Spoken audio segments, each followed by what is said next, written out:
Lo prometido es deuda, hermanos. Vamos a meditar esta mañana y vamos a abrir la primera carta de Pedro.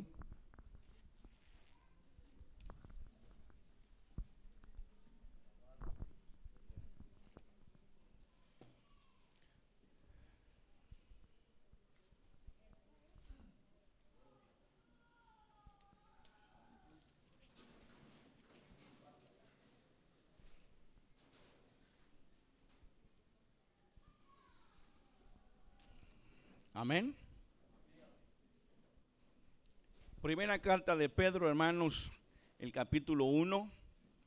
Si Dios nos permite, vamos a estar meditando hasta terminar primera y segunda de Pedro. Vamos a meditar en las dos cartas y esperamos que Dios y su Espíritu Santo nos ilumine a fin de que podamos, hermanos, extraer el mensaje que Dios tiene para su pueblo. Y en esta mañana vamos a iniciar, y el tema que traigo, hermanos, para esta mañana es elegidos según la presciencia de Dios. Según la presciencia, no confunda con presencia. Presencia es una cosa y presciencia es otra cosa. Y el tema es elegidos según la presciencia de Dios. Y vamos a leer versículo 1 y 2. Dice: Pedro, apóstol de Jesucristo, a los expatriados de la dispersión en el Ponto de Galacia, Capadocia, Asia y Bitinia, elegidos, ahí tiene el tema, elegidos según la presciencia de Dios Padre en santificación del Espíritu, para obedecer y ser rociados con la sangre de Jesucristo. Gracia y paz os sean multiplicadas. Siéntese, hermano. Dios lo bendiga.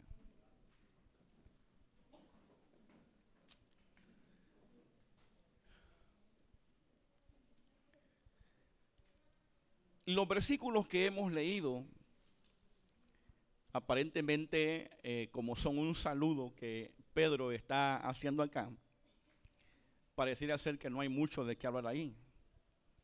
Sin embargo, en estos dos versículos vamos a meditar durante 2 domingos. Este domingo y el siguiente. Y verá usted cómo si hay mucho que aprender en estos dos versículos. En primer lugar, la carta inicia mencionando al autor, que es Pedro. Y Pedro es el nombre que el Señor Jesús le puso en su primer encuentro. Y él se identifica como apóstol. Y la palabra apóstol significa un enviado. Entonces, ¿qué es lo que Pedro trata de decirle a sus lectores? Que él trae un mensaje de parte de Dios mismo. Ese es lo que Pedro trata de mostrarle a sus lectores al identificarse él como un apóstol. Él quiere que sepan que como enviado de Dios le trae un mensaje a su pueblo, al pueblo de Dios. Un mensaje que viene directamente de Dios. Y esa es la razón por la cual, hermanos, Pedro se identifica en un momento acá del principio como un apóstol del Señor. Ahora, ¿a quién va dirigida la carta? Porque esta es una carta que va dirigida a un pueblo, y va dirigida a un pueblo judío, pero no solamente judíos, sino a todos los cristianos que habían sido esparcidos en los diferentes lugares a los que se menciona, hermanos, en este versículo, que son 5 lugares. Él dice ahí, elegidos en la dispersión, dice, en el Ponto, Galacia, Capadocia, Asia y Bitinia. En estos 5 lugares habían un pueblo esparcido en los diferentes lugares. Hay una razón del por qué ellos habían sido esparcidos, que ya se lo voy a explicar.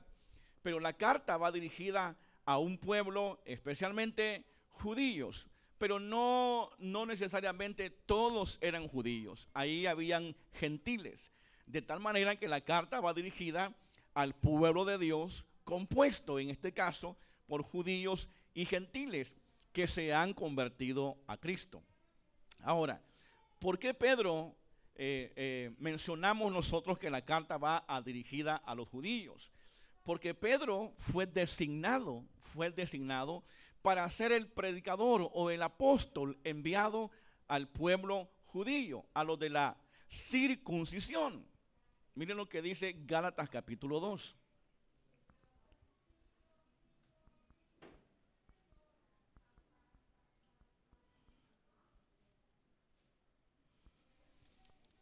Gálatas capítulo 2.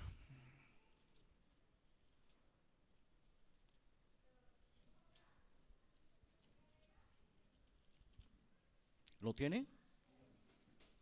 Verso 7. Dice,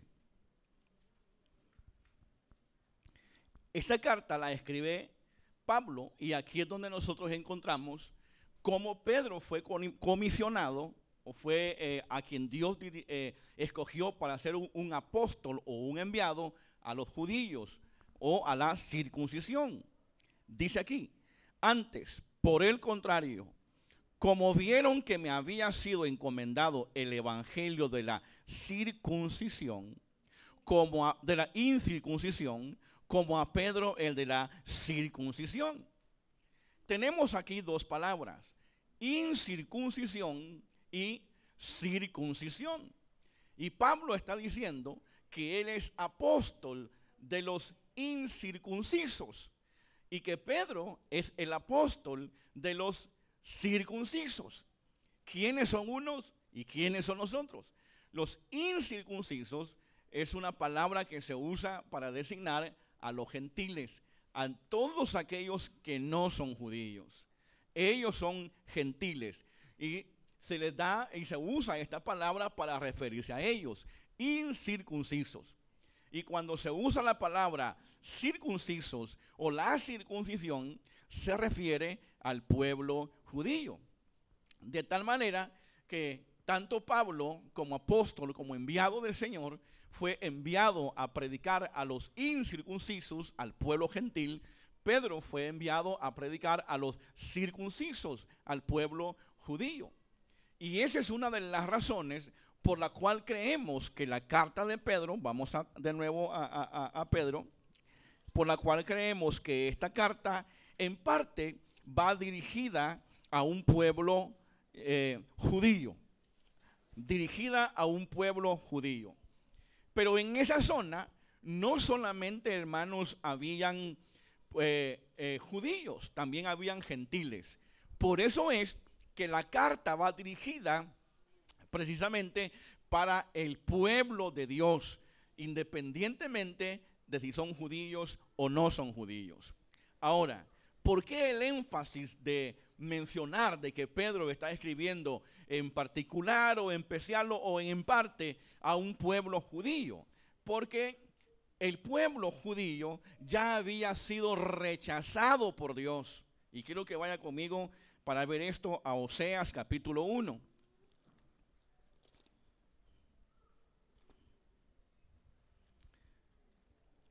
Oseas capítulo 1. En Oseas capítulo 1, Dios, hermanos, rompe un pacto que tenía con Israel y él mismo les dice a ellos que ya no van a ser su pueblo. Vean lo que dice Oseas capítulo 1, verso 9.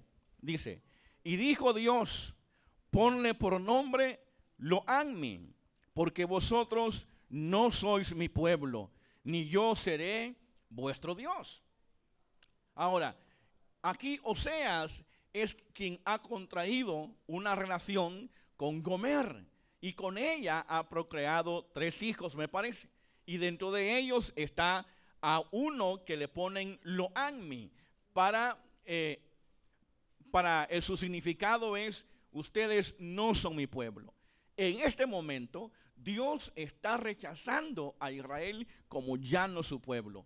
Por supuesto que habrán afuera muchos pastores que todavía siguen creyendo que Israel es el pueblo de Dios.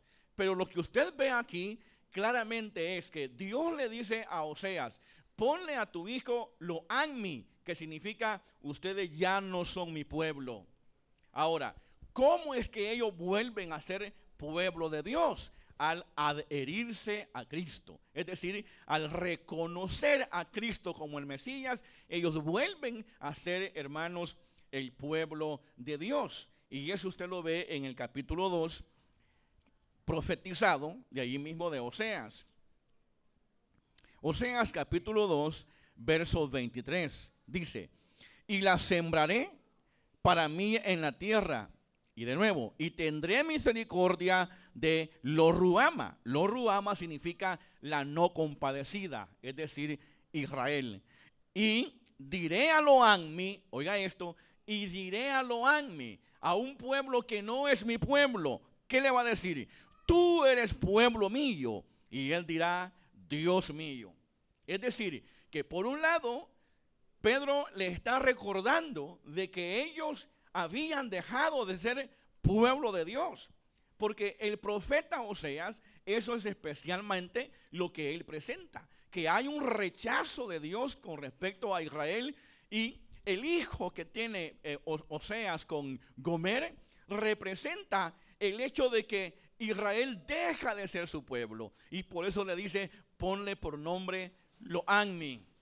Ahora, de una manera profética, porque Dios en su amor y en su misericordia no lo va a rechazar eternamente. Ahora, proféticamente en el capítulo 2 encontramos que nuevamente Israel viene a ser el pueblo de Dios. Pero solo hay una manera en la que Israel puede ser de nuevo el pueblo de Dios, y es que reconozcan al Mesías.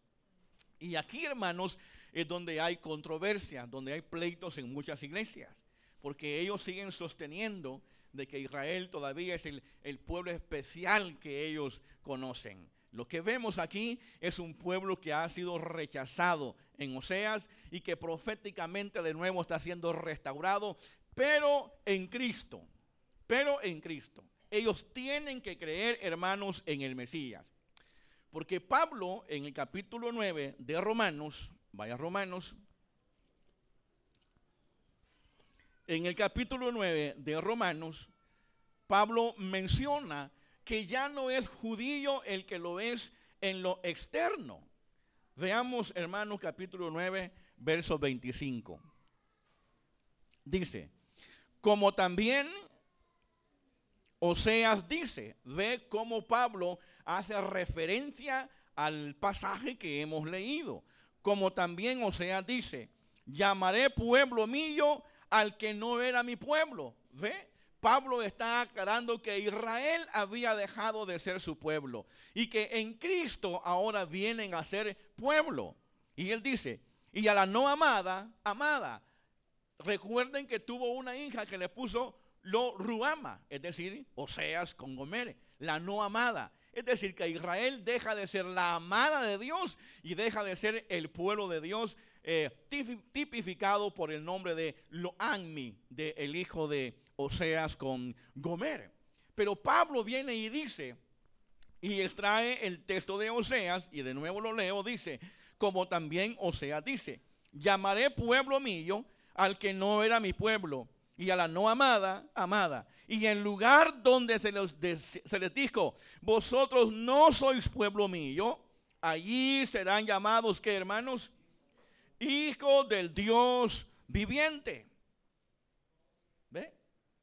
De nuevo el apóstol extrae el pasaje de Oseas para indicar de que el pueblo de Israel había dejado de ser el pueblo y que Jerusalén, la ciudad amada, la gente, hermano, había dejado de ser la amada de Dios. Y la única forma en la que Israel viene a ser de nuevo la amada de Dios, o hermanos, el pueblo de Dios, es que ellos vengan a Cristo. Ninguna persona puede ser parte del pueblo de Dios a menos que esté en Cristo. Eso es muy importante. Lo cual indica de que si usted y yo estamos en Cristo, somos el pueblo de Dios. porque estamos en Cristo. No hay, hermano, ningún problema con eso. Solamente aquellos que no están en Cristo no pueden, hermano, formar parte del pueblo de Dios. Y Pedro, vamos a Pedro de nuevo, hace esta aclaración en el capítulo 2 de Primera de Pedro.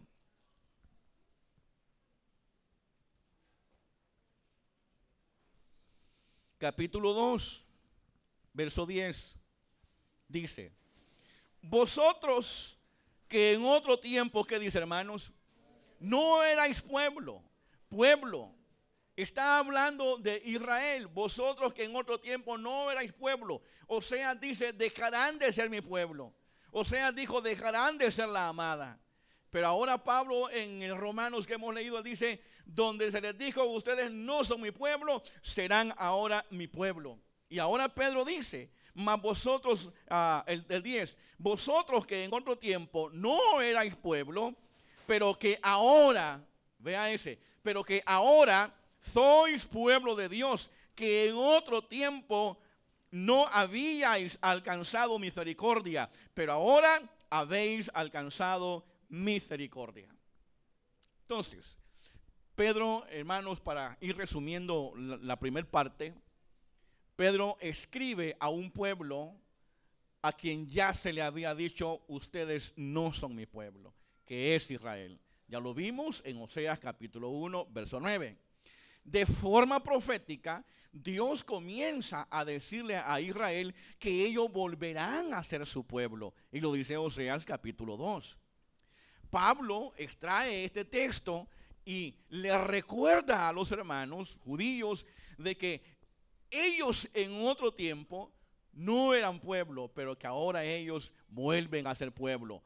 Pero de nuevo repito esto, solamente en Cristo. En Cristo una persona puede ser pueblo de Dios. Fuera de Cristo no se puede ser parte del pueblo de Dios. La gente puede tener una religión, la gente puede creer en Dios, la gente puede ser buena como usted quiera, puede ser muy bondadosa, puede tener muchas buenas obras, puede no hacerle mal a nadie, puede hacer lo que quiera, pero eso no significa que eso lo puede hacer parte del pueblo de Dios. No, la única manera en la que el hombre puede tener, hermanos, la oportunidad de ser pueblo de Dios es que venga a Cristo. Amén. Ahora, las circunstancias en las que vivía ese pueblo cuando la carta fue dirigida. ¿Qué circunstancias habían? Vamos al capítulo 8 de Hechos. En Hechos, hermanos, vamos a encontrar las circunstancias en las que este pueblo vivía y por las cuales ellos ahora están dispersos. Hechos capítulo 8, versículo 4.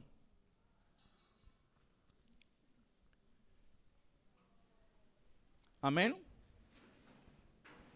¿Lo tenemos? Hechos capítulo 8, versículo 4. Dice: pero los que fueron esparcidos iban por todas partes anunciando el evangelio. Véame aquí. Los que fueron esparcidos, los que iban huyendo básicamente, los que iban huyendo, ellos, hermano, fue una época en la que ellos tenían que exponer su vida para no negar la fe. Porque ellos fueron esparcidos a causa de las persecuciones. Las persecuciones obligaron, hermanos, a este pueblo a huir a diferentes lugares, como por ejemplo los lugares que se mencionan en Pedro, el Ponto, Galacia, Bitinia, Asia, lugares como estos. Y donde quiera que ellos iban, hermanos, predicaban el evangelio. Entonces ellos están esparcidos, hermanos, y como si recuerdan el texto que leímos de Pedro, Pedro dice que esos cristianos a quien él les escribe están expatriados. Ellos tuvieron que dejar su ciudad natal. Tuvieron que abandonar su hogar. Tuvieron que abandonar su nación para irse a vivir a esos lugares que se menciona en Pedro. ¿Por qué? ¿Cuál era el problema? Claro, le acabo de mencionar que habían persecuciones, muchas persecuciones. Las más crueles eran cuando los emperadores, hermanos, promulgaban una persecución en contra de los cristianos. Y en este caso, el pueblo al que Pedro está dirigiéndose en esta carta está sufriendo la persecución a causa de las locuras del emperador Nerón. ¿Qué había sucedido? Nerón le metió fuego a Roma. Nerón era un tipo loco. Según lo describe la historia, ese tipo era loco. Era trastornado. Se la llevaba de un gran cantante y al que no le elogiaba su canto, que decía que era un buen cantante, hasta lo podían mandar a matar. Y también se la llevaba de un gran constructor. Y él veía toda Roma bien construida y él decía, no tengo espacio donde construir y yo quiero construir. Así de que al Juan Vendeme la conserva, se le ocurre meterle fuego a Roma en el año 64. Toda Roma, hermanos, estaba prendida en llamas. Miles de familias romanas quedaron sin hogares. Imagínese usted. Trate de pensar, hermanos, en este desastre terrible. Toda una ciudad ardiendo en llamas. Llamas producidas por un loco, un emperador que se le metió en la cabeza que quería construir una mejor ciudad en Roma. Le mete fuego, hermanos, y usted imagina cuántos bienes perdieron los romanos, cuánto arte de Roma también se perdió. Perdieron patrimonios culturales, perdieron, hermanos, de todo, de todo. Claro, cuando Nerón le cae, hermanos, el 20, como decimos nosotros acá, que se le prende el foco, descubre que los romanos van a acusarlo y que ella está en peligro. Entonces a él se le ocurre una brillante idea y dice, los cristianos le metieron fuego a Roma. Y esa es la persecución que estos hermanos a quienes Pedro dirige esta carta están sufriendo. La persecución, una persecución cruel, hermanos, pero cruel. Se cuenta que Nerón era de los emperadores más malos que ha tenido Roma. Han habido otros, hermanos, emperadores malísimos, terribles, pero Nerón, hermano, era el mismo diablo personificado, terrible. El tipo, hermano, le encantaba agarrar cristianos y los amarraba en sus carruajes, le metía encima una especie de combustible, digamos como gasolina, que no era gasolina, una especie de brea que podía prender, los bañaba con eso y les metía fuego. Y con eso él alumbraba sus jardines y alumbraba las calles de Roma. Esa, hermano, es la clase de dolor y sufrimiento que nuestros hermanos estaban teniendo en esa época. Y usted viene con el cuento aquí que no viene a la iglesia porque le duele la muela. Ay, es que me siento cansado, he tenido un día, mire. Y viene con el cuento de que tiene un uñero y que le ha salido un padrastro y que va a ir a la clínica que le quiten el padrastro y por eso no puede venir. Le estoy hablando de un pueblo, hermano, que lo están ocupando como combustible.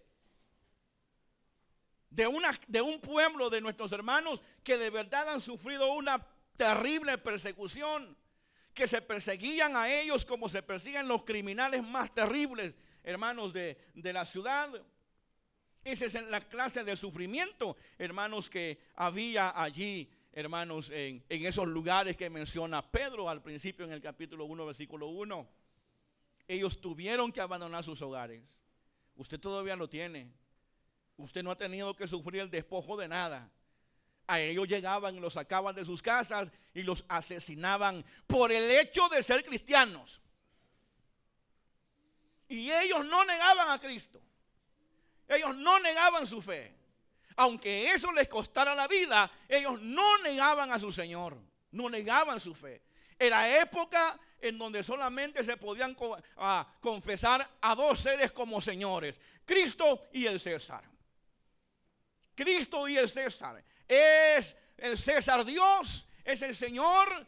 Y si un cristiano decía, sí, el César es Señor, claro, él libraba su vida porque le perdonaba la vida del emperador, pero la va a perder en el día del juicio, cuando el Señor venga a ajustar cuentas con su pueblo. Pero aquellos que decían, no, yo voy a dar mi vida porque la encontraré en el futuro, la encontraré en la vida eterna, esos nunca dijeron que César era Señor. Ellos dijeron, Cristo es Señor.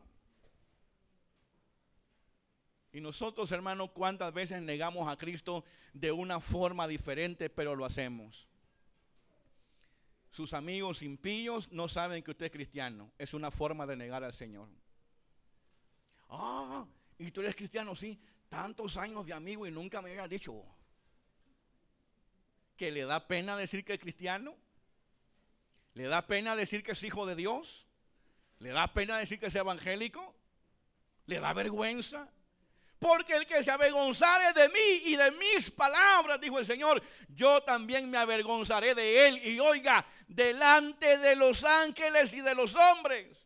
Hoy usted se avergüenza, quizás algunos se avergüenzan solamente delante de los hombres, pero cuando Dios venga, cuando el Señor venga, Él dice, yo te voy a negar delante de los ángeles y delante de los hombres. Y te voy a decir, maldito, no te conozco, apártate de mí porque nunca te conocí. Estos hermanos sí sufrieron. Ahora, la intención de Pedro es darles aliento. Es hacerles ver que la mejor relación que hay no es la relación que tenemos con la tierra, sino la relación que tenemos con el cielo. Y eso es un sentimiento y es un pensamiento que cada uno de ustedes y yo debemos abrigarlo en el corazón y guardarlo. Nuestra relación debe ser mayor con el cielo y no con la tierra. Allá debemos enfocarnos. Nuestra mirada debe estar allá, arriba, en los cielos, de donde esperamos a nuestro Señor y Salvador Jesucristo. Allí debemos poner nuestra mirada. No ponerla aquí en la tierra. En Colosenses capítulo 3 dice Pablo, si habéis resucitado con Cristo, poned la mirada en las cosas de arriba. Poner la mirada significa fijarnos en un punto, valga la redundancia, fijamente.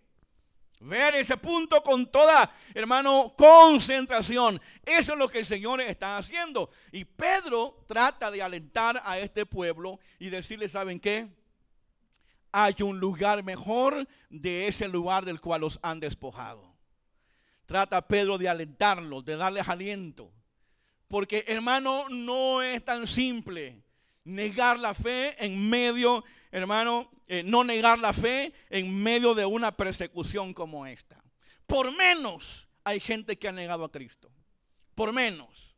Hay gente que ha negado a su Salvador. Por menos. Por menos que esto. Y ellos, hermano, por no negar al Señor, expusieron la vida. Y es a ellos a quienes, hermano, Pedro les escribe y trata de darles aliento y decirles que su mayor atención debe estar en los cielos y no en la tierra. Ahora, vamos a Pedro de nuevo. La carta va dirigida, como ya lo vimos, a 5 lugares. Va dirigida a 5 lugares. Note ahí, Pedro, apóstol de Jesucristo, a los expatriados de la dispersión. Recuerda Hechos que acabamos de leer, capítulo 8, los que fueron esparcidos. Estos son la dispersión, los expatriados. A ellos dice que están en diferentes lugares, en el Ponto, Galacia, Capadocia, Asia y Bitinia. Ahora mírenme aquí. La carta tenían que ir de un lugar a otro. Pasar, hermanos, del Ponto a Galacia, de Galacia a Capadocia, de Capadocia a Asia y de Asia a Bitinia. Porque todos los creyentes que estaban en esos diferentes lugares tenían que leer esta carta. Todos. Con la intención de que todos fuesen alentados, de que todos fuesen, hermanos, consolados, confortados con estas palabras, que, hermanos, que el Espíritu Santo ilumina al apóstol Pedro para nuestra enseñanza, para, hermanos, que no perdamos la esperanza. A 5 lugares diferentes la carta fue llevada.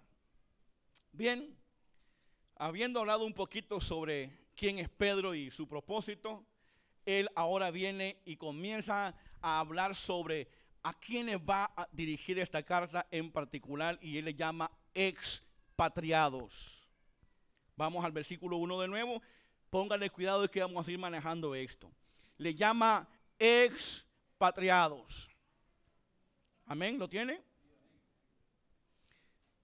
Son extranjeros. Esto es lo que trata Pedro, hermano, de enseñarnos, que somos extranjeros.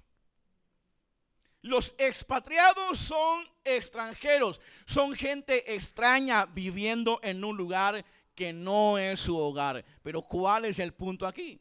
El punto aquí es que todos los cristianos, hermanos, somos gente extraña en este mundo, porque no le pertenecemos.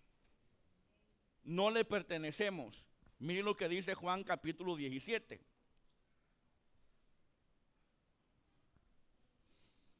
Juan capítulo 17. Pedro está hablando con un pueblo a quienes él considera y les dice que ellos son extranjeros, están expatriados. Ese no es su lugar, porque no le pertenecemos a este mundo. Dice, hermano, Juan 17, versículo 4. Yo te he glorificado en la tierra y he acabado a la obra que me diste. ¿Lo tiene? Mire el 14. Yo les he dado tu palabra y el mundo, ¿qué? Los aborreció. ¿Pero por qué nos aborreció, hermanos? Porque no son del mundo. Hermano, no se equivoque, el mundo no nos ama.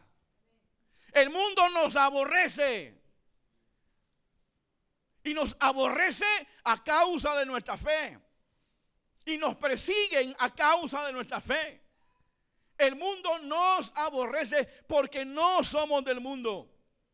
¿Por qué, hermano, estaban siendo perseguidos estos cristianos en estos 5 diferentes lugares? Porque el mundo no los ama. Nerón es parte del mundo. El sistema de Nerón es parte del mundo. Y ellos aborrecen al cristianismo. Y por eso, hermano, estaban siendo perseguidos. Entienda de una vez por todas, el cristiano, aunque está en el mundo, no le pertenece al mundo. Usted no le pertenece al mundo. Métase eso en la cabeza y en el corazón. Usted no es propiedad del mundo. No le pertenecemos. El mundo nos odia. Eso de que usted tiene amigos impíos, de que le da un abrazo y un besito, hipócritas son. Porque en cuanto pueden le van a meter un puñal en la nuca. El mundo no nos ama. Y si no, vea, hermano, cuánta oposición hay al evangelio. Usted me conoce, muchos de ustedes me conocen, y cuando yo comencé en el ministerio, comencé como evangelista. A mí me llevaban por todos lados aquí en El Salvador a predicar y en otros lugares, a sacar campañas. Y en esa época uno podía ir a la alcaldía y darme permiso para predicar en este parque. Y le daban permiso a uno. Vaya a ver ahora.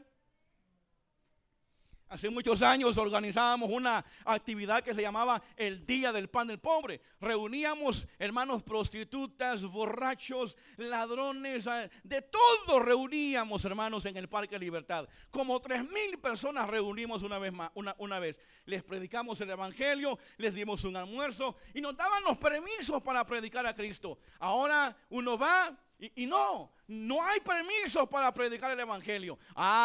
Pero que llegue la Sonora Dinamita, ahí está el permiso. Ya ves, el mundo ama a los suyos.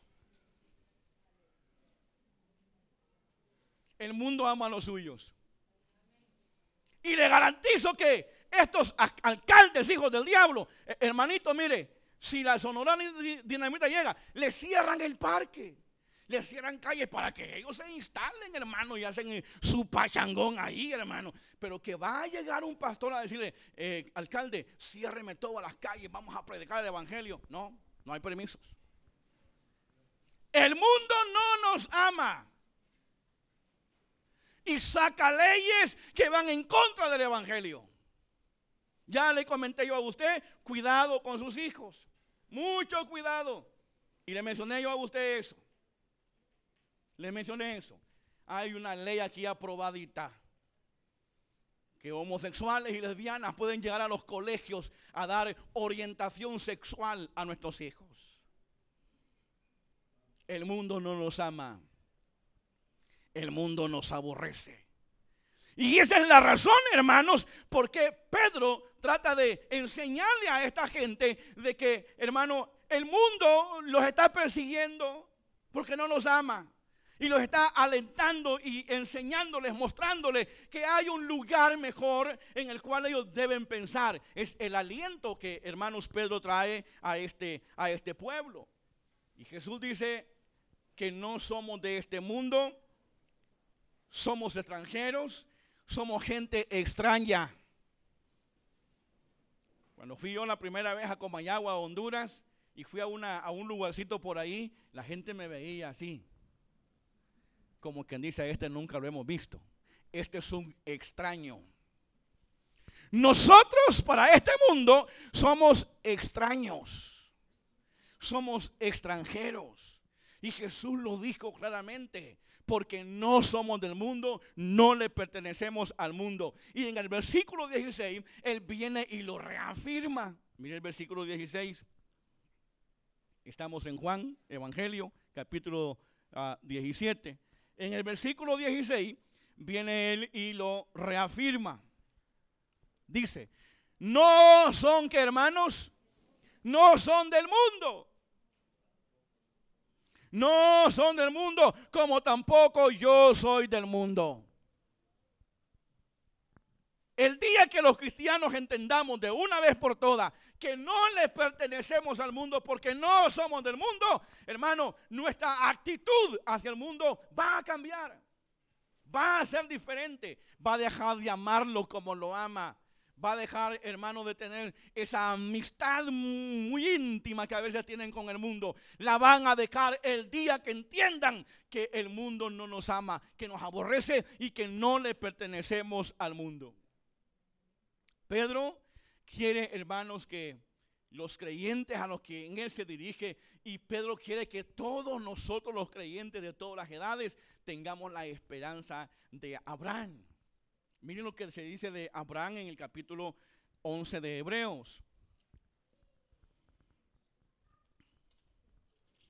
Capítulo 11 de Hebreos, hermanos. Amén. Versículo 10.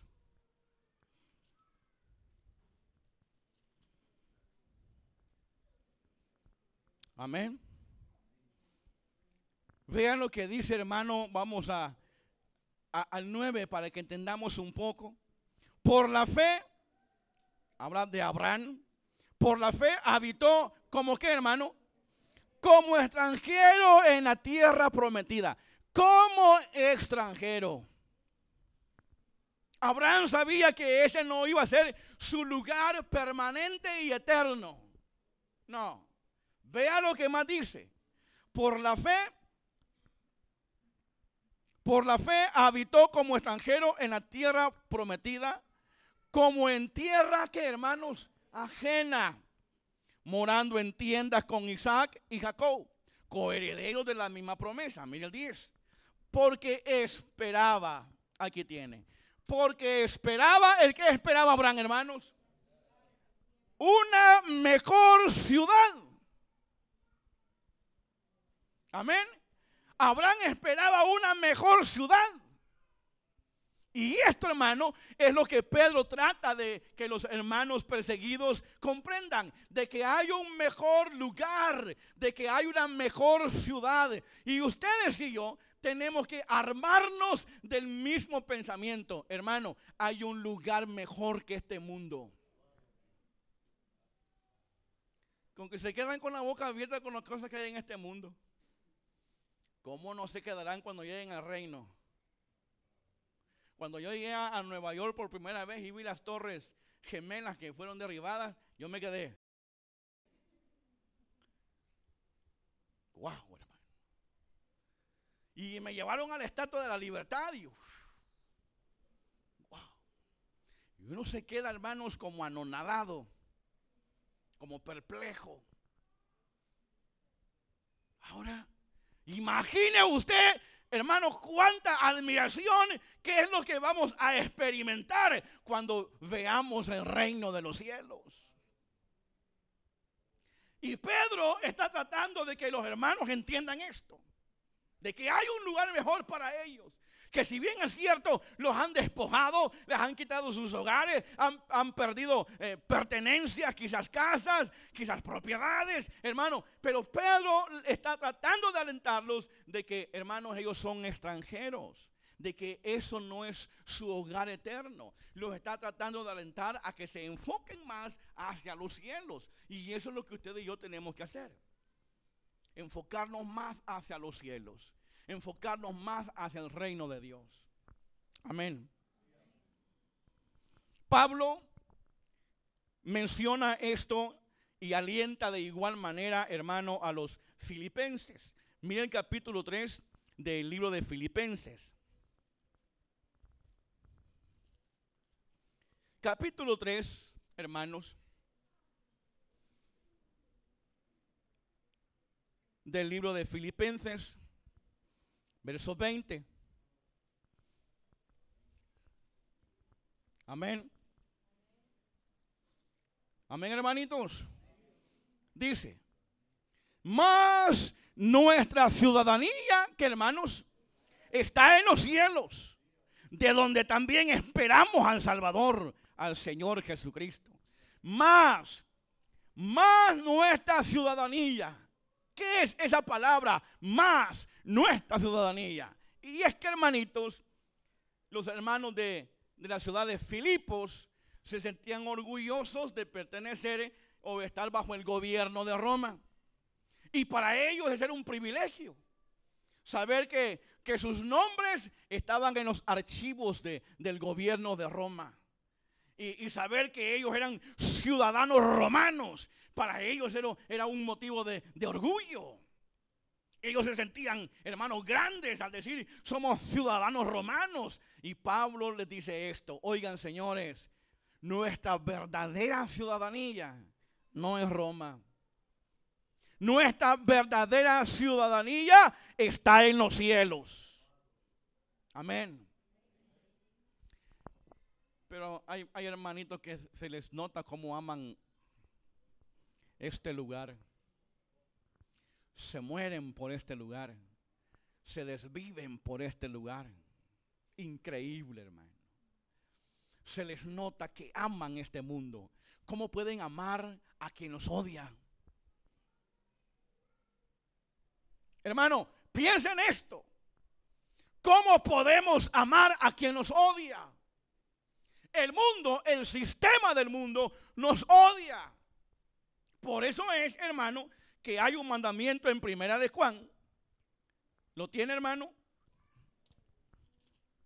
Ni siquiera lo ha buscado y ahí lo tiene, hermano. Amén. Mire, hermanos, lo que dice el capítulo 2, verso 15. Amén.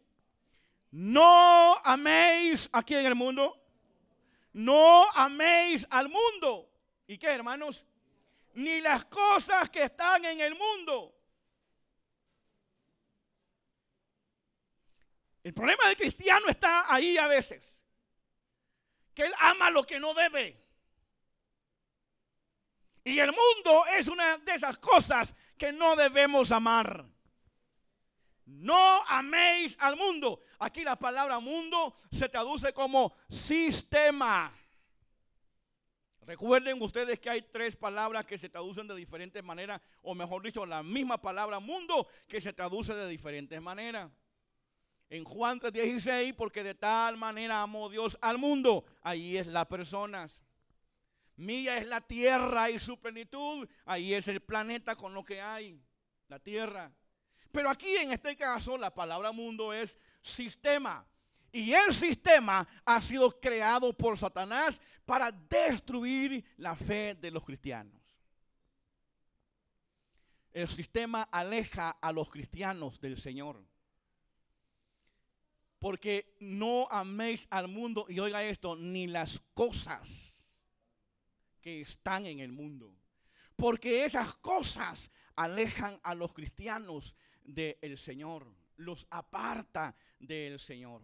Yo conozco, hermano, cantidad de cristianos que el mundo ha terminado con ellos. Me recuerdo de esa alabanza de Oscar Medina que dice: buenos días mundo, aquí vengo otra vez, tu trabajo es destruirme. Oscar Medina en su alabanza reconoce que el trabajo del mundo es destruir a los cristianos. El sistema. Yo una vez les hablé a ustedes sobre el sistema.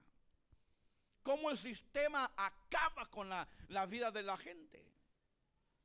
Y si no, mencionemos una de las miles y miles y miles de cosas que hay en el mundo. Consuma. ¿A cuánto les encanta cuando viene Consuma? Mire, Consuma. Es como que nos pongan un letrero. Es como que nos pongan un letrero allá y digan: bobos, vengan a dejar su dinero. Un dinerito que tanto te ha costado ganarlo, hermano. 15 días trabajando duro, desvelándose. Ahí va en los buses colgado como que es racimo de guineo. Ahí va. Viene Consuma, allá deja a dejar su dinerito. No, hermano, no hay que ser tan Juan venderme la conserva. Ese es el mundo. Ese es el mundo. Por eso la palabra dice: no améis al mundo, el sistema, ni las cosas que hay en el mundo. Porque el que ama al mundo, dice, el amor del Padre no está en él. Ahora, hay que entender ese pasaje. No está diciendo que el Padre no lo ama, es al contrario. Lo que está diciendo es que como usted ama al mundo, usted no ama mucho al Padre. Usted no ama al Padre, mejor dicho. Porque prefiere el mundo antes que al Padre. Además, hermano, cualquiera que ame al mundo, dice Santiago, se constituye enemigo de Dios. Mire, tenga de enemigos a quien le dé la gana, menos a Dios. Tenga de enemigo a su vecino, si usted quiere, que no estoy promoviendo eso, que le quede claro. Pero estoy tratando de decirle a quien usted nunca debe tener de enemigo. Usted tiene de enemigo a Dios y mejor entiérrese vivo. Dios mío, tener de enemigo a Dios. Sodoma y Gomorra se constituyeron enemigos de Dios a causa de su vida. De esa clase de vida perversa que llevaron. Y Dios descendió con fuego y cenizas quedaron de Sodoma y Gomorra. Me guarde Dios de tener, hermano, a él de enemigo. Nunca tal cosa se le ocurra. Por eso dice la palabra: no améis al mundo. El mundo no nos ama, nos aborrece. Va en contra de nuestros principios. Esos van en contra, hermanos, de nuestros principios. Por eso, hermano, es que usted y yo debemos trazar una línea fronteriza entre el mundo y yo. Una línea que se note la línea, que no sea tan delgadita. Una línea. Ni tu mundo pasas para acá, ni yo para allá. Que quede claro. Bye bye. Pero miles y miles de creyentes se saltan la línea fronteriza. Y de repente usted lo va a ver en el mundo. Porque no respetaron la frontera. Debemos trazar, hermano, una línea fronteriza marcada entre el mundo y nosotros. Pablo, hermano, Miren lo que dice en Gálatas capítulo 6, por favor. A mí me encanta, hermanos, este pasaje de Pablo, Gálatas capítulo 6, verso, hermanos, aleluya, 14. Pero lejos esté de mí gloriarme, sino en la cruz de nuestro Señor Jesucristo. Oiga esto, porque en el mundo me es crucificado a mí, ¿y yo qué? Y yo al mundo. Así como Pablo le dijo adiós al mundo, el mundo le dijo adiós a Pablo. ¿Cuántos de ustedes ya le dieron adiós al mundo? Bye bye mundo. ¿Cuántos? O todavía lo abrazan, lo besan, lo apapachan.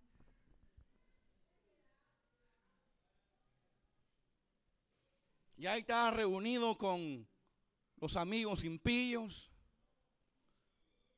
Cervecitas por aquí, cervecitas por allá. Y yo no, porque yo soy cristiano y deme una Coca-Cola. Y si es cristiano, ¿qué diablos está haciendo con la gente, hermano, hijos del diablo? A ver.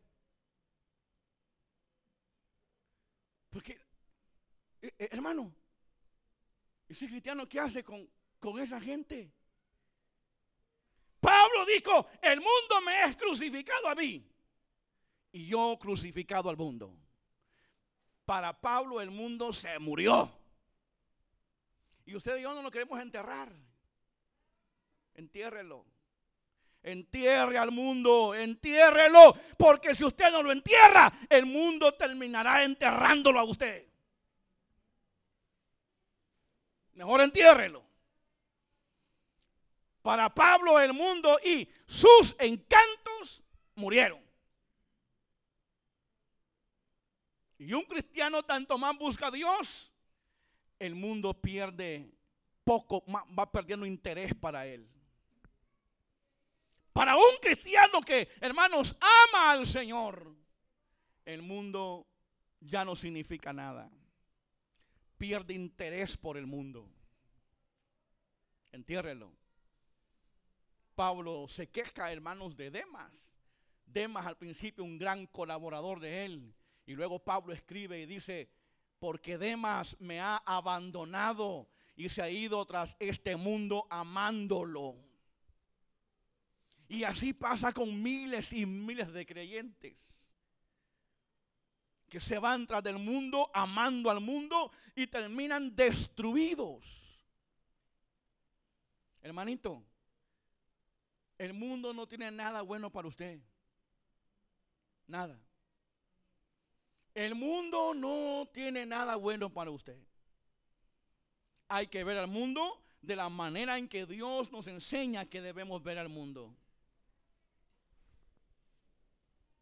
Perdió para Pablo el encanto, hermanos, del mundo. Perdió para Pablo. Para Pablo el mundo, hermanos, se murió. Amén. Bien. Hemos hablado sobre cómo Pedro se dirige a ellos como expatriados. Pero ahora Pedro viene y les llama de otra manera, elegidos. Vamos a Pedro de nuevo. Él les da el título de elegidos. Amén. Dice, elegidos según la presencia de Dios Padre en santificación del Espíritu, para obedecer y ser rociados con la sangre de Jesucristo. Gracia y paz os sean multiplicadas. Elegidos. Ese término, hermanos, esa palabra elegidos, es la que Dios usó en el Antiguo Testamento para referirse a Israel como el pueblo elegido de Dios. Vaya a Romanos, a Éxodo capítulo 19. Éxodo capítulo 19. Éxodo. Gloria a Dios, hermanos.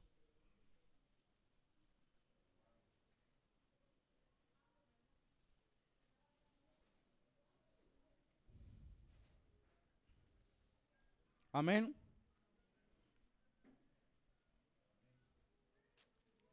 Éxodo 19:4. Dice: vosotros visteis lo que hice a los egipcios y cómo os tomé, oiga esto, sobre alas de águilas y os, ¿qué hermanos? Y os he atraído a mí. Y os he atraído a mí. Él ha traído a Israel hacia él para ser su pueblo, hermanos, escogidos. Miren el versículo 6. Y vosotros me seréis un reino de sacerdotes y gente santa. Estas son las palabras que dirás a los hijos de Israel. Ahora viene Pedro y usa esa palabra elegidos. Véame aquí, por favor. Pedro está usando el título de elegido que le corresponde a Israel en el Antiguo Testamento. Ahora Pedro está usando el título de elegido para referirse a la iglesia. Para referirse, hermanos, a la iglesia. ¿Qué es lo que tenemos aquí? Una de las grandes doctrinas, hermano, que aparecen en la Biblia, que se llama la doctrina de la elección. La doctrina, hermanos, de la elección. Esta doctrina de la elección, hermanos, ha sido muy discutida, pero muy discutida, porque hay iglesias que creen que todo mundo puede ser salvo, que todo mundo puede llegar a ser salvo, que de su propia voluntad pueden llegar a ser salvos. No. Quiero que le pongan cuidado a la palabrita elegidos. No es que ellos eligieron. Dios los eligió. Los escogió. De entre millares y millares, Dios nos ha escogido. Dios nos ha, hermanos, elegidos. Miren lo que dice, hermanos, Romanos capítulo 9.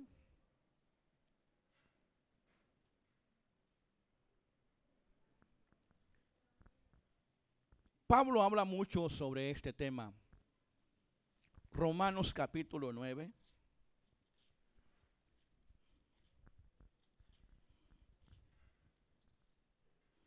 Verso 6. No que la palabra de Dios haya fallado. Oiga esto. Porque no todos los que descienden de Israel son israelitas. Importantísimo eso, hermano. No todos los que descienden de Israel son ¿qué? Son israelitas. ¿Qué más dice? Hermanos.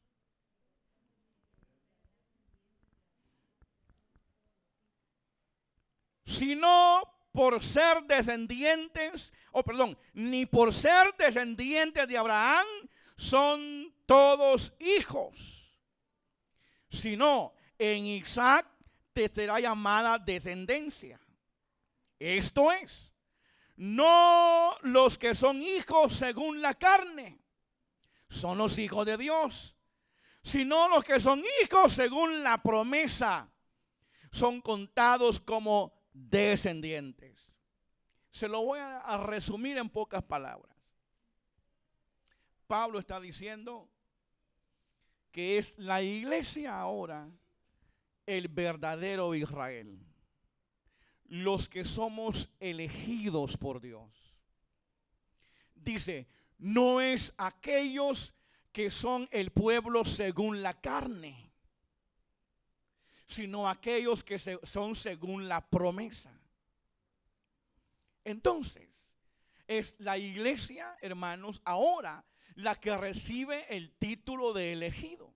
Es la iglesia ahora la que recibe el título de pueblo de Dios. Pablo vuelve a afirmar esto en Gálatas capítulo 3. Voy a Gálatas capítulo 3. Gálatas capítulo 3. Verso 29. ¿Lo tiene? Dice: y vosotros sois de Cristo, ciertamente el linaje de Abraham sois, y herederos según la promesa. Decían los judíos, nosotros somos el pueblo de Dios porque somos linaje de Abraham. Ahora Pablo le está diciendo a los Gálatas, que son gentiles, les está diciendo, vosotros sois linaje de Abraham. Ahora, hermano, la iglesia es el pueblo elegido, el verdadero Israel. Es la iglesia en un sentido espiritual. Nosotros. Por eso, hermanos, Pedro utiliza esa palabra de elegidos. Porque el Señor tiene ahora un pueblo compuesto de judíos que se han convertido y de gentiles que se han convertido. Miren lo que dice Efesios capítulo 2.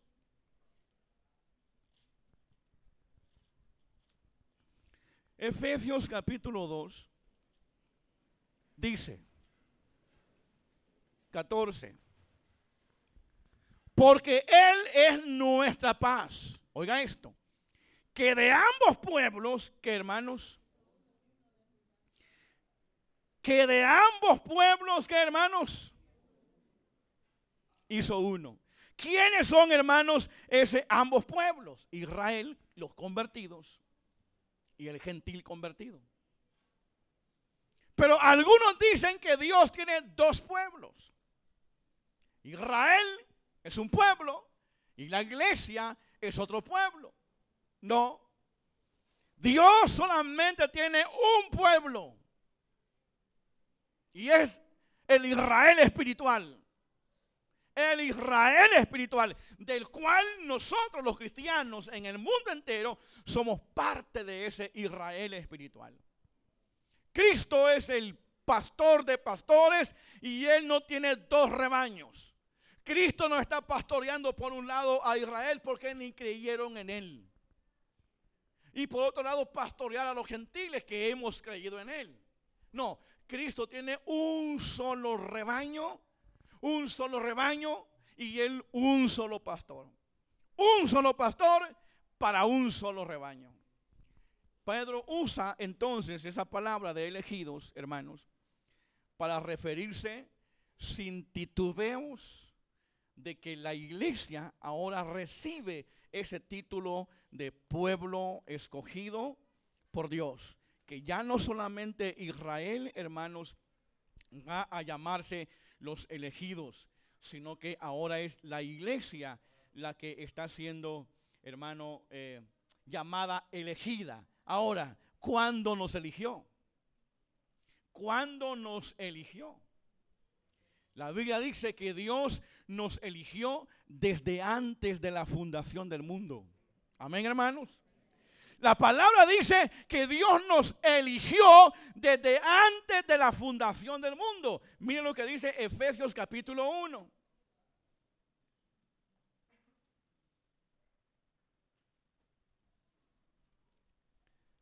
Efesios capítulo 1. Versículo 1, hermano. Y vamos a leer hasta el 5. O leamos del versículo 3. Bendito sea el Dios y Padre de nuestro Señor Jesucristo, que nos bendijo con toda bendición espiritual en los lugares celestiales en Cristo. Oiga esto: según nos escogió en Él, es decir, en Cristo. ¿Cuándo, hermanos? Antes de la fundación del mundo. Usted no fue escogido el día en que usted llegó a Cristo. No, a usted lo escogieron antes de que usted naciera. Eso solamente Dios puede hacerlo. Antes de que usted y yo naciéramos, ya Dios nos había escogido para salvación. antes de la fundación del mundo, usted ya estaba en el corazón de Dios que usted sería salvo. Por eso, hermanito, cuídese el lugarcito. Lo apartaron a ustedes de antes de la fundación del mundo. Lo escogieron a ustedes de antes de la fundación del mundo para ser salvo. Amén, hermanos. Démosle un buen fuerte aplauso a Jesús esta mañana.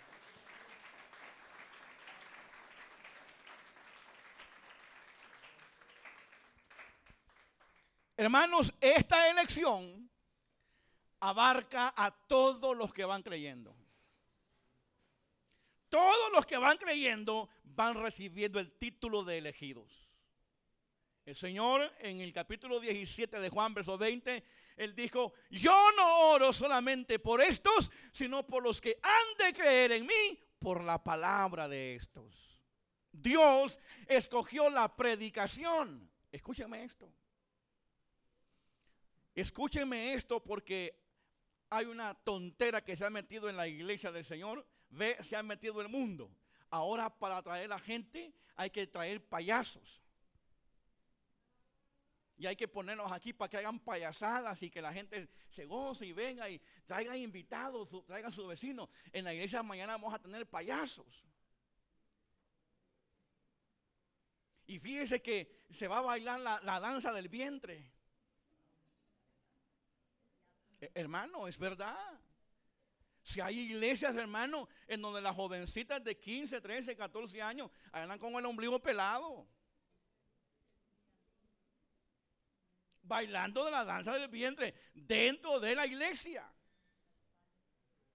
Dios no escogió esas mundanadas para traer a la salvación a la gente. Dios escogió la predicación. El que va a creer genuinamente no necesita de payasos ni que nadie le lance allí, hermano. El que Dios va a traer a su redil como parte del pueblo escogido va a creer al mensaje de la palabra. Amén. Eso es mundo. Eso es mundo. Debemos cuidarnos de eso. No debemos de preocuparnos por llenar un edificio. ¿De qué sirve tener lleno un edificio de personas, pero no de cristianos? ¿De qué sirve? ¿De qué sirve si al final le van a decir: maldito, nunca te conocí? No, si tú me llamaste a mí, no, a ti te llamó un payaso, no yo.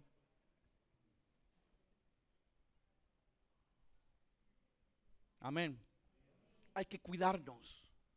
La sana doctrina se defiende, hermanos.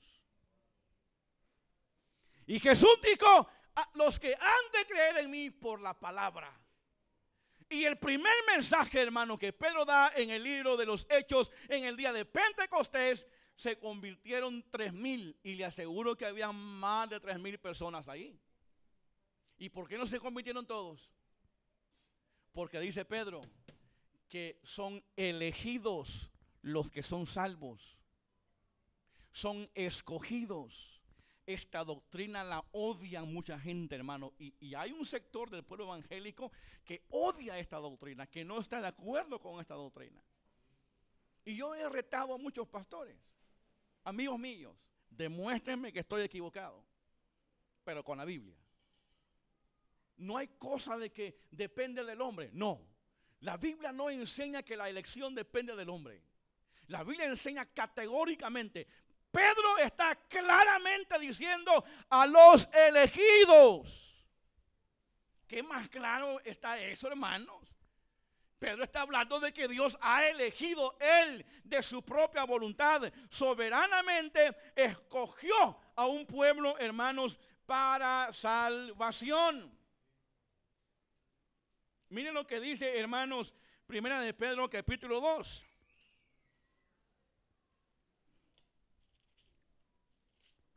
Primera de Pedro, capítulo 2. Gloria a Dios, hermanos, amén. Bendito sea Dios que nos escogió de entre millares y millares de personas. Capítulo 2, versículo 9.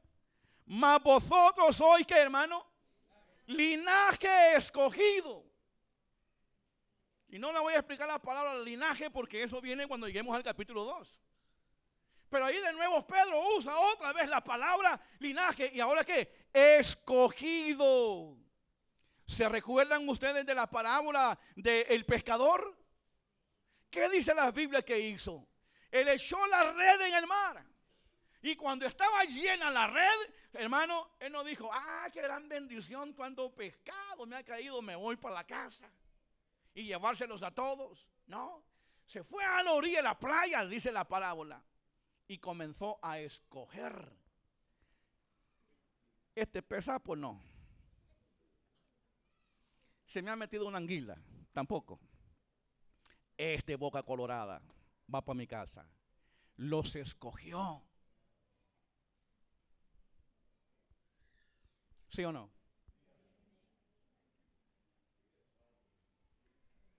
Por eso Pedro no habla con titubeos esto. Él dice, señores, hemos sido elegidos.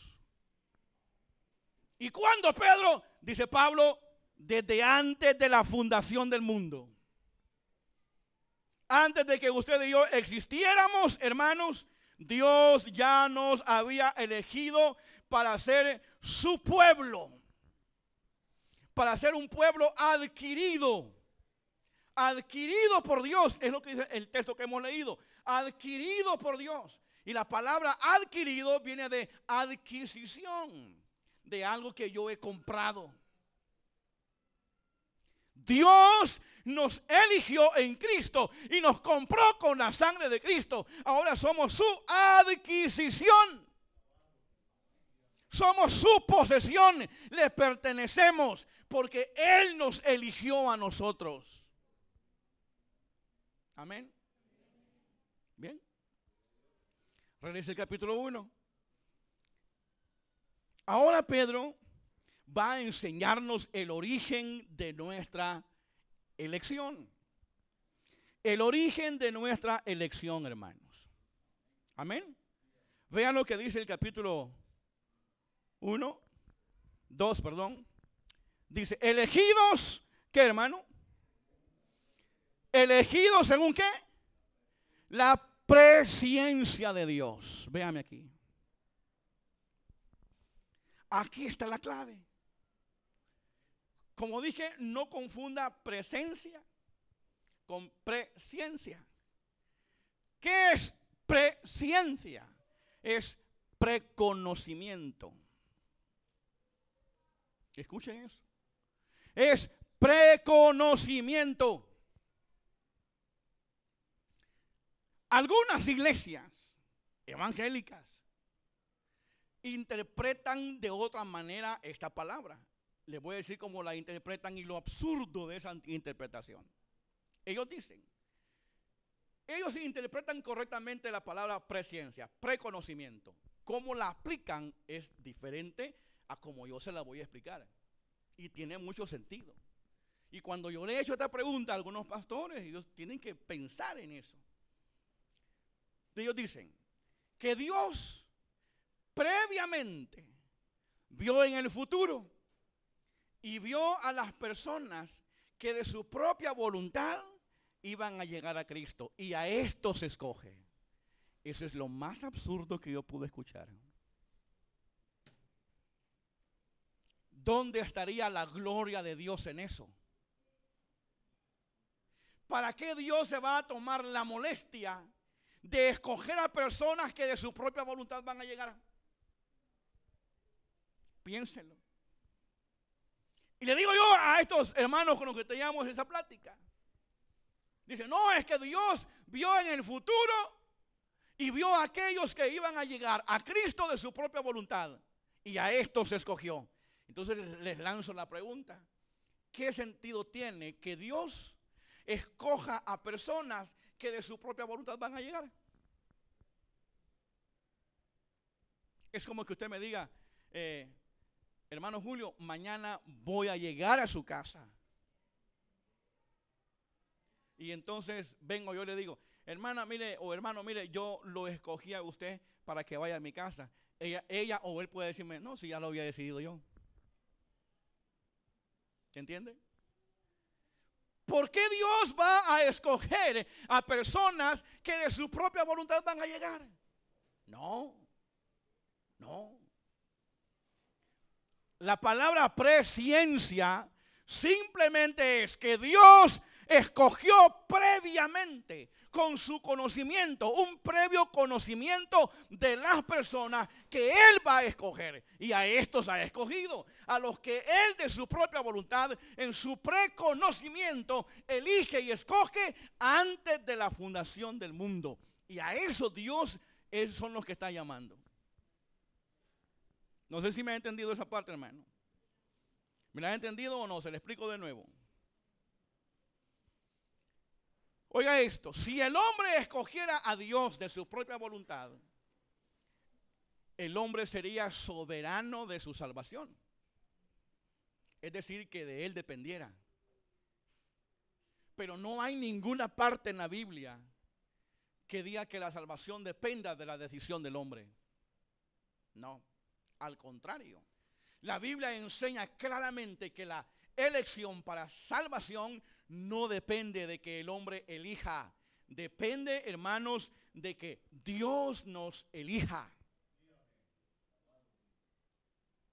¿Recuerdan a Jacob y Esaú? ¿Se recuerdan? ¿Qué dice la palabra? A Jacob amé y a Esaú aborrecí.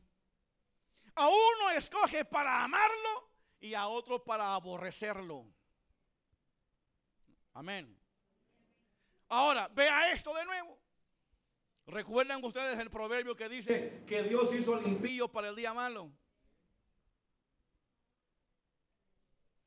Esta es una doctrina bastante polémica, trae muchas discusiones, odiada, detestada por un sector, hermanos, pero es una gran verdad. El hombre no es soberano de su salvación. Mire lo que dice, hermanos, Primera de Juan, por si eso fuera poco. Primera de Juan, capítulo 4.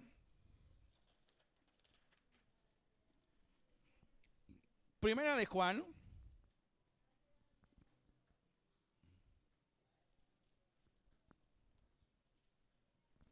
capítulo 4. Ya casi termino, hermanos. Nosotros no le amamos a Él. ¿Qué dice, hermano? Porque Él nos amó primero. Amén.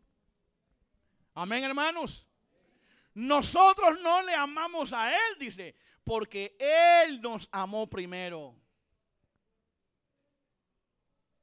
¿No lo ha leído? Es Primera de Juan 4, verso 19. Primera de Juan 4, verso 19. Porque nosotros no le amamos a Él, porque Él nos amó primero. Nosotros nunca, el ser humano, nunca de su voluntad ha escogido a Dios de su propia voluntad. El hombre siempre anda huyendo de Dios. Siempre anda huyendo del Señor. Y uno les predica y les enseña y no. Y mire, andan huyendo desde que Adán anda huyendo. Cuando Adán le falló a Dios, ¿qué hizo? Huir. Allá se fue a esconder, hermano, huyendo de Dios. A ver, ¿fue iniciativa de Adán decir, bueno, yo qué ando haciendo? Voy a ir a buscar la presencia del Señor para pedirle perdón. ¿Fue iniciativa de él? No. Dios tuvo que de nuevo venir y, Adán, ¿dónde estás? Él vino a buscarlo. Dios buscó al hombre en Génesis y Dios sigue buscando al hombre en Cristo. Es de Dios la iniciativa de la elección, hermanos. No le corresponde al hombre. Y fuimos elegidos según el previo conocimiento de Dios. No porque Dios haya visto que yo me lo merecía o que usted lo merecía. Dios de su soberana voluntad decide escogernos para alabanza de su gloria. Denle un aplauso a Jesús esta mañana y que Dios los bendiga, hermanos.